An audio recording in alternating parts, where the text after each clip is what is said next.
Encerrada a votação. 33 votos sim, 19 votos não. Aprovado o projeto de lei 211/2021 do Poder Executivo.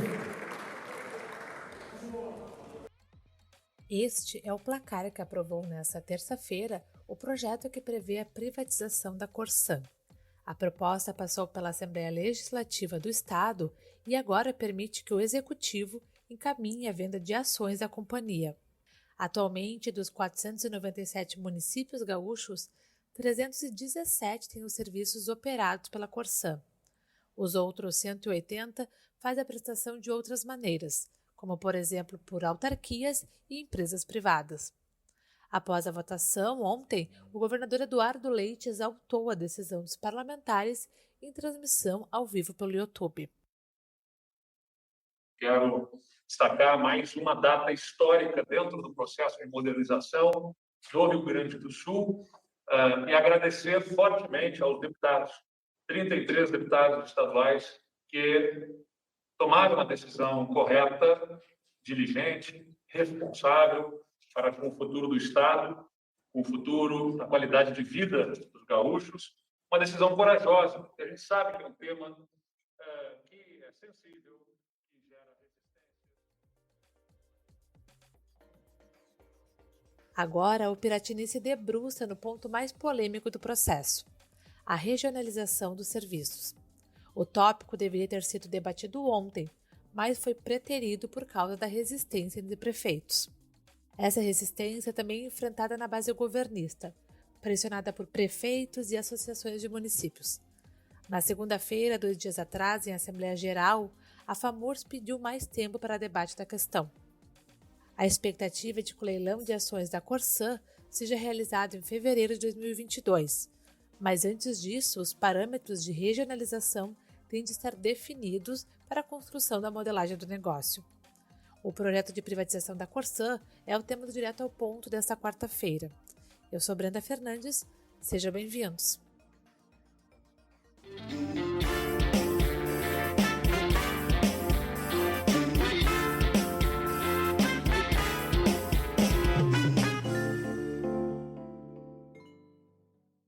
E para falar sobre o projeto de privatização e seus principais pontos polêmicos, eu recebo hoje a jornalista e colunista de política do Correio do Povo, Thaline Opitz. Olá, Thaline, tudo bom? Seja bem-vinda ao podcast Direto ao Ponto. Oi, Brenda. É um prazer participar. Muito obrigada pelo convite. Thaline, para a gente discutir o assunto, vamos voltar lá no início, ou o que parece ser o início, que é o marco regulatório do saneamento básico, com metas a serem definidas em nível nacional.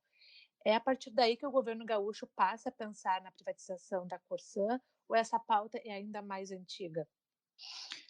Olha, Brenda, a pauta da privatização da Corsã é, sim, bem mais antiga. A questão é que o governador Eduardo Leite, ainda como candidato durante a campanha eleitoral, falou de privatizações abertamente. Ele pode ser considerado um privativista e ele prometeu que não venderia nem o Banrisul e nem a Corsã. Então, quando o Congresso Nacional aprova o marco regulatório do saneamento em 2020, é um passo que acabou sendo utilizado pelo governador Eduardo Leite, digamos assim, explorado pelo governador Eduardo Leite para essa questão. Tanto porque o marco regulatório determina a necessidade obrigatória de regionalização.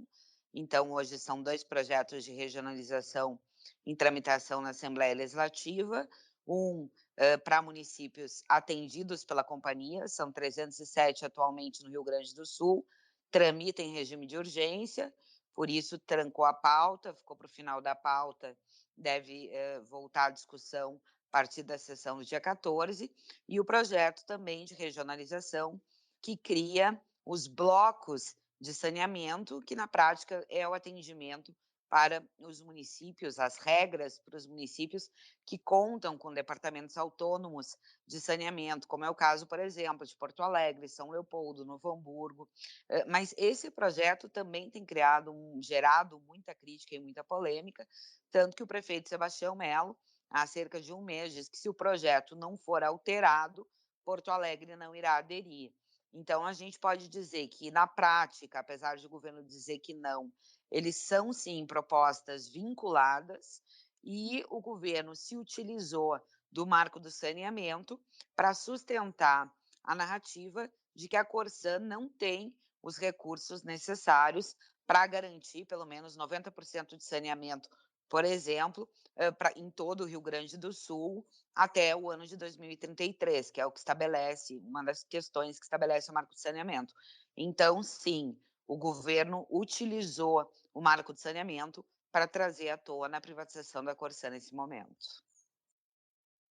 A privatização da Corsã ela enfrentou uma resistência de deputados, prefeitos e entidades como a FAMURS, que se posicionou.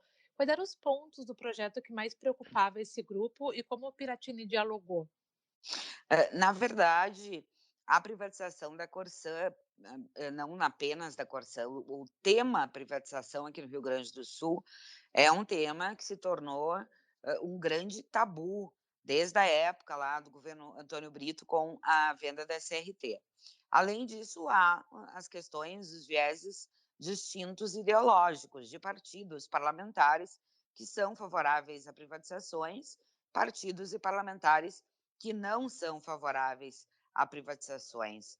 E, no tema específico da privatização da Corsã, neste momento, como ela vem aliada com a questão da regionalização do saneamento, e daí, isso engloba os 2 projetos, mas especialmente os municípios que são atendidos pela companhia, acabou, a polêmica acabou sendo, amplificada de uma forma bastante enfática.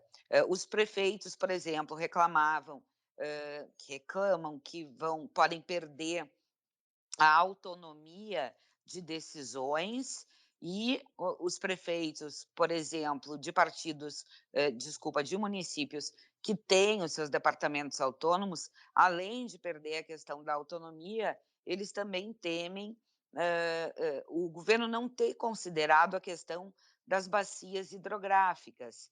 Por exemplo, não adianta, um determinado município cumprir todas as metas de saneamento se ele compactua ou ele compartilha de uma bacia hidrográfica de um município que não vai cumprir todas as metas de saneamento e, com isso, a água vai acabar sendo poluída da mesma forma. Então, é uma questão que tem os seus pontos que precisam ser pensados individualmente, como os municípios que vão precisar renovar os contratos com a Corsã, os aditivos e não sabem quem vai comprar a Corsã, em que termos a Corsã vai ser comprada, e também a questão do conjunto, né, de municípios que vão conseguir tratar o seu esgoto da forma adequada, ampliar o acesso ao esgoto, que no Rio Grande do Sul hoje é pífio, é 17% apenas do esgoto tratado, né, do saneamento, de pessoas que tenham acesso ao saneamento adequado. Então, são pontos que precisam ser, né, tratados isoladamente e também de uma forma conjunta. E por isso a privatização da Corsã, nesse momento, ganhou um viés polêmico bem mais alto. Ontem, durante a live que o governador Eduardo Leite fez após a votação na Assembleia, ele se referiu ao dia de ontem como um dia histórico, exaltou também o projeto, a geração de empregos, enfim, uma série de fatores. Mas ele falou também, pediu também um diálogo mais aberto, menos ideológico, como tu colocou aqui, e ele falou que, caso contrário, a Corsã poderia ter um futuro semelhante à CE. E eu queria te perguntar que temor é esse e se ele se justifica pela privatização. Não, mas justamente como, o marco regulatório do saneamento estabelece que pelo menos, 90%, das pessoas precisam ter acesso ao saneamento até 2033, e como a narrativa do governo, e quando eu digo narrativa, não estou aqui dizendo que o governo está mentindo, mas os sindicatos dos servidores, obviamente, e deputados que são contra a privatização questionam esses números, o governo diz que a Corsã não tem condições de cumprir essas metas de saneamento até 2033, e o governador se refere a isso. A CED Distribuição, que acabou sendo vendida por um preço simbólico, ela foi vendida por R$100 mil. Isso aconteceu porque a CE acumulou uma série de dívidas, inclusive em dívidas em ICMS, uma dívida bilionária de ICMS, já corria o risco de perder a sua autorização do governo federal, da agência reguladora, para atuar, justamente porque não conseguiu, ao longo do tempo, fazer os investimentos necessários e acabou sendo vendida pelo preço simbólico de R$100 mil, porque a pessoa, a empresa que adquiriu a Corsã, a CED, desculpa, ela acabou assumindo as dívidas relativas à CED e, por isso, os 100 mil, que acabou sendo um número simbólico de venda. E é essa comparação que o governador quis fazer em relação à Corsã. Se a Corsã não fizer os investimentos dentro do médio prazo, ela vai se tornar uma companhia que vai ter apenas um valor simbólico, segundo o governo, em função da falta dos investimentos necessários e, consequentemente, do acúmulo de dívidas que vai acabar sendo gerado. A expectativa é de que o leilão das ações da Corsã seja realizado em fevereiro de 2022, mas para que isso aconteça, os parâmetros da regionalização têm de estar definidos, né, para a construção da modelagem do negócio. É basicamente um semestre para essas duas etapas. Qual deve ser a atuação do Piratini, a estratégia para diálogo durante esse período? Olha, Brenda, o Palácio Piratini realizou uma série de reuniões, audiências públicas, ouviu os prefeitos, ouviu entidades, mas isso aconteceu após a apresentação dos projetos de regionalização de saneamento, que são um tema bastante complexo. A gente precisa também ter consciência de que, como tu mencionaste, toda a questão do processo de venda da Corsã ainda precisa ser elaborado. O que aconteceu ontem, ou na terça-feira, na Assembleia Legislativa, foi a autorização para que o governo dê início ao processo.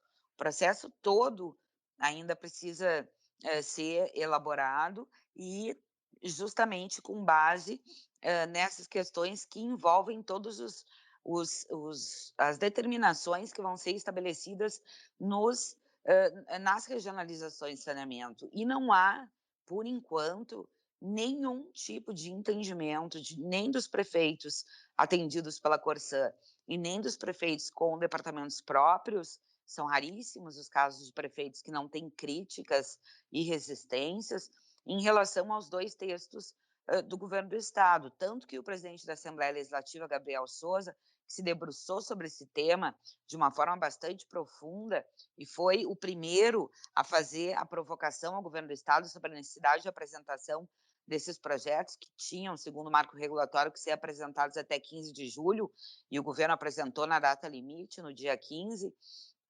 Então, as questões, essa proposta envolvendo a sugestão alternativa do presidente da Assembleia, Gabriel Souza, ela enfrenta menos resistência. Mas, mesmo assim, além de o tema ser muito complexo, como eu mencionei antes, são interesses individuais envolvidos, interesses conjuntos que precisam ser considerados e observados, e o governo, por hora, não sinalizou com a retirada do regime de urgência do projeto de regionalização que atinge os municípios que são atendidos pela Corsã. O governo ou vai ter que mudar consideravelmente esse projeto, porque o outro não tramita em regime de urgência, então há um prazo maior para discussão, ou ele vai ter que recuar mais uma vez, e como aconteceu ontem, que acabou botando esse projeto para o fim da lista para ele não ser analisado, e retirar o regime de urgência, viabilizando um maior tempo. Do modo que os dois projetos de regionalização estão hoje tramitando na Assembleia Legislativa, eles serão rejeitados, apesar da maioria aliada do governo no Legislativo. O placar de ontem, de 33 votos favoráveis à privatização da Corsã e 19 contrários, no caso da regionalização, apesar da vinculação indireta dos projetos, ele não pode ser considerado como um termômetro, e há muitas críticas e resistências a esses projetos de regionalização, inclusive entre os deputados da base aliada. E a gente não pode esquecer que a proximidade com o calendário eleitoral, ela tensiona ainda mais o clima na Assembleia Legislativa. Isso porque os prefeitos são cabos eleitorais importantíssimos e os deputados vão se colocar, a maioria deles, ou a reeleição, ou então vão tentar ainda um degrau mais alto, como uma eleição à Câmara dos Deputados, a deputado federal. Então, a insatisfação dos prefeitos tem reflexo, reverbera diretamente na Assembleia Legislativa. E isso, essa questão e a proximidade do calendário eleitoral vai ser um obstáculo a mais que o governo vai ter que enfrentar, além das alterações, se é que, de fato, o governo quer e precisa aprovar os 2 projetos de regionalização. Certo, Aline, muito obrigada pelos esclarecimentos. Muito obrigada, Brenda. Foi um prazer participar. Um abraço para vocês.